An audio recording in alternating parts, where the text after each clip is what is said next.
Now we are going to deduce Kepler's first law from the differential equation of an orbit of the planet. Okay, so using this differential equation of an orbit, we are going to deduce Kepler's first law.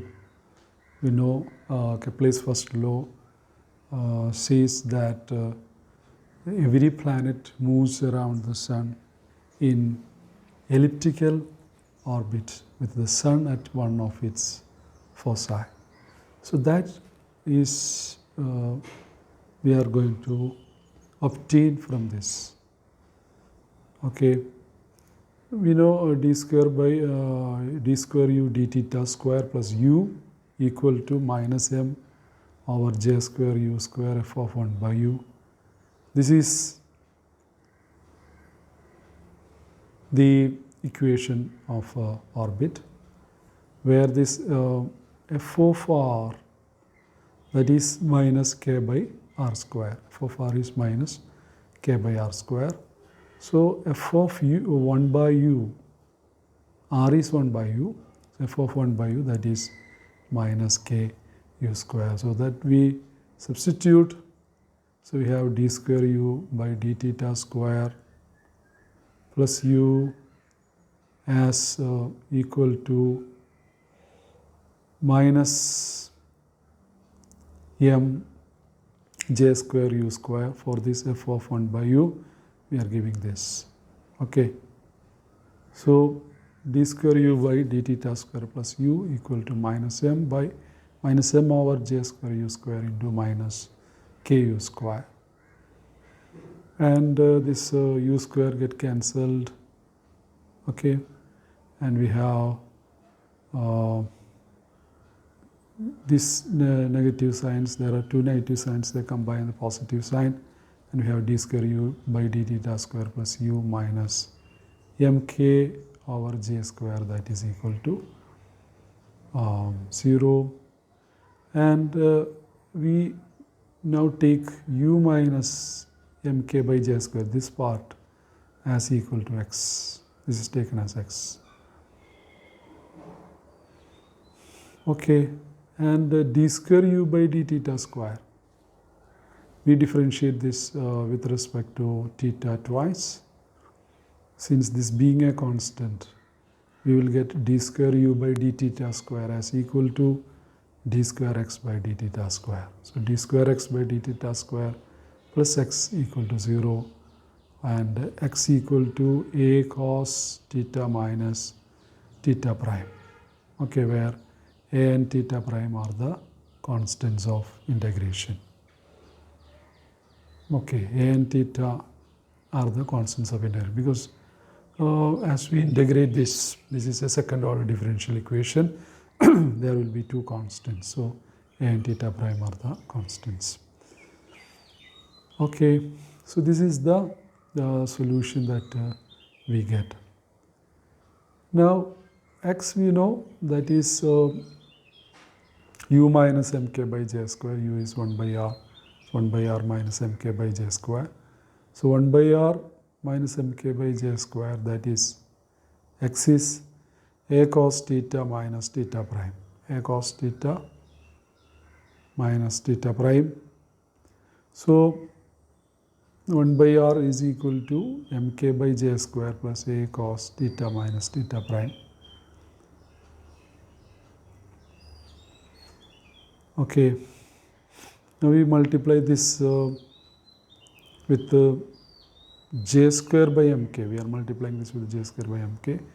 So we have j square by mk by r, that is equal to 1 plus j square a by mk cos theta minus theta prime. And this is taken as L, the lattice rectum, and this is taken as eccentricity E. Okay, lattice rectum and eccentricity. So what we get is we get an equation for conic section L by R equal to 1 plus E cos theta minus theta prime. Okay, where L is this j square m by mk, and E is this j square a by mk. So L by R is equal to 1 plus E cos theta minus theta prime. And this value of E, the eccentricity, that determines the shape of the conic section. If E is greater than 1, we have hyperbola, and if E is equal to 1, we have parabola, and E is less than 1. If this is less than 1, what we have is the ellipse. Now, it's possible for us to show that the eccentricity, which is now taken as j square a by mk, is equal to this root 1 plus 2e j square by mk square. Okay, so we can prove that the eccentricity is equal to root 1 plus 2e j square by mk square. So what we do is, we take this equation for the total energy. This is the total energy equation. This part is the kinetic energy and this part is the potential energy. And we know this is a constant. Okay, this is a constant. Okay. So here we find the R dot. We know the L by R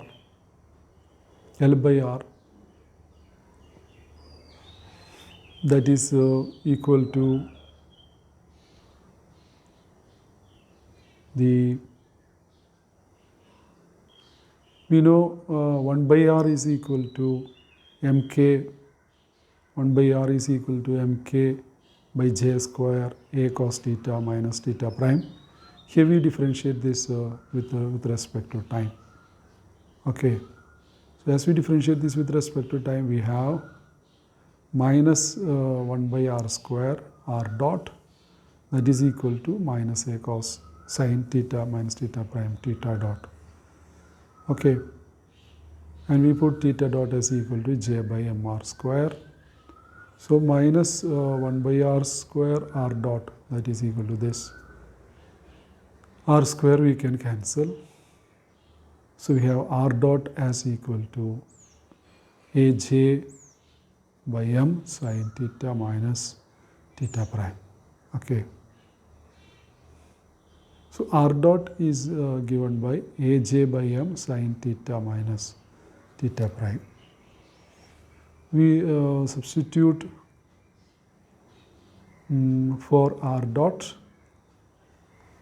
We substitute for r dot. R dot is this aj by m sin theta minus theta prime 1 by r square. Okay, 1 by r we know. 1 by r is this. 1 by r is this. So we can take the 1 by r square. So we have this. And for also 1 by r we substitute, and this is equal to the total energy. So from this, actually it is possible for us to show that as we take the square, this also square, it's possible for us to show that a square j square by 2m, that is equal to e plus mk square by 2j square. Okay. And from that we can arrive at this relation a equal to mk by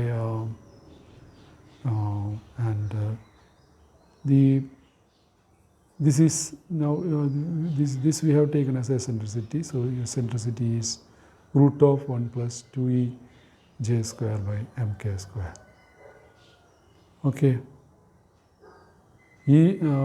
So it's possible for us to show that what aj square by mk, eccentricity, which we have taken as aj square by mk equal to root 1 plus 2e j square by mk square. Okay. And if energy is negative, energy is less than 0, clearly this eccentricity will be less than 1. Okay, if energy is less than 0, the total energy is less than 0. If it is negative, then here this will become negative, and the eccentricity will be less than 1. So we can say the planetary motion will be elliptical, and for the planets moving around sun, since they are bounded, their energy is less than 0, their energy is negative. So this is indeed the case for the planets, and since energy less than 0, the eccentricity is less than 1, and all the planets will be, or the planets will be moving in an elliptical orbit. So we have deduced the first law, okay, reduce the first law. So this is actually the case for planetary motion. Now for convenience, we take the theta prime as pi. Okay, here for x,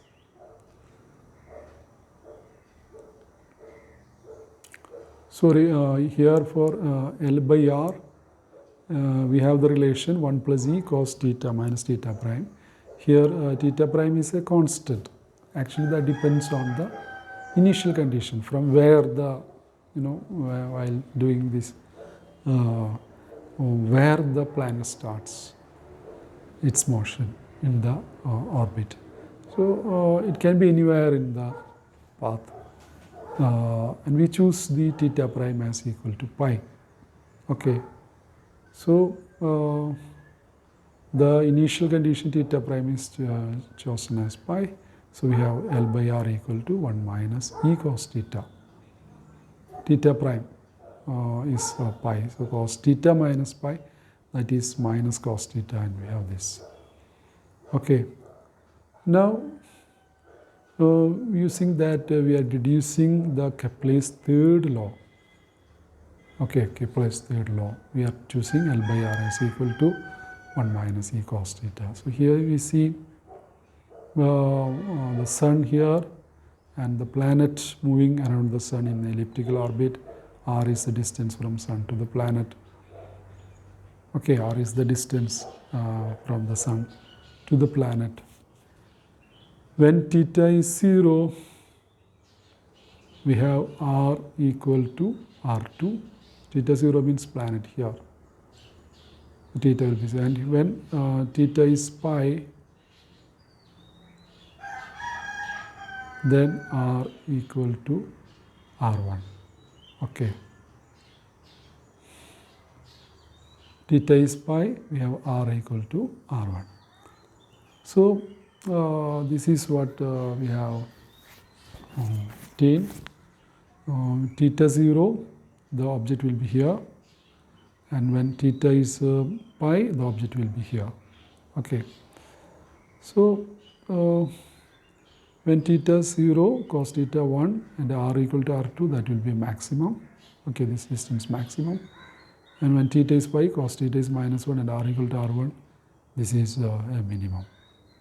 Okay, and we have L by R1 equal to 1 plus E, L by R2 equal to 1 minus E. Okay, for the for R1, that is minimum, theta equal to pi, we have L by R1 equal to 1 plus E, or R1 equal to L by 1 plus E. And for theta equal to 0, cos theta 1, L by R2 1 minus E, R2 equal to L by 1 minus E. So A is R1 plus R2 by 2, which is half of L by 1 plus E plus L by 1 minus E, which is L by 1 minus E square. Okay. As we simplify this expression, we will be getting L by 1 minus E square. Okay, so A is the semi-major axis, the semi-major axis. That is clearly R1 plus R2 by 2. R1 plus R2 is the total distance, and R1 plus R2 by 2, that is the, the semi-major axis. So, the semi-major axis A is given by this, and L is j square by mk, and L the E is root 1 plus 2e j square by mk square, as we substitute here, and we will be finally getting energy as equal to minus k by 2a. Okay, that shows the energy depends on the semi-major axis. Okay, the semi-major axis. So anyway, we have this A, the semi-major axis as equal to L by 1 minus E square. Now the aerial velocity we have already seen, the aerial velocity that is equal to j by 2m. And this is a constant. This we obtained from the second Lagrange's equation, the equation for theta. Okay, so the aerial velocity is a constant, and suppose t is the time period of the motion of the planet around the sun. The time period for one complete revolution, it takes t time, and the area swept by the radius vector, that will be the area of the ellipse. The area swept is the area of the ellipse, so that is equal to pi ab by the area of the ellipse is this. And if you divide it by the velocity, the rate at which the area is swept out, the aerial velocity, you will be getting the time period. Okay, the total area by aerial velocity, that will give you the time period. So we are getting this as equal to 2 pi m ab by j. This is 2 pi m.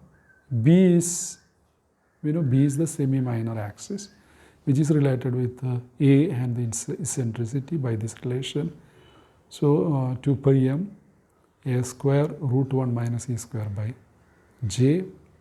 1 minus e square is actually L by A, that we substitute, and we have the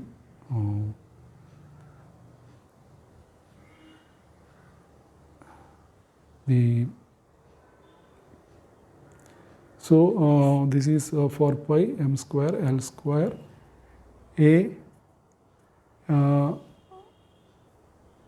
over j square. So here we have for 1 minus e square, we are substituting L by A. So L by A is substituted here. Here we have a to the power 4. Okay, this is a to the power 4. And as it combines with this a, we will have a cube here. And L, for L we are substituting, L is j square by mk. So we have t square as equal to 4 pi square m by k a cube, and t square proportional to a cube. Okay, which is the Kepler's third law. The square of the period is proportional to the cube of the semi-major axis.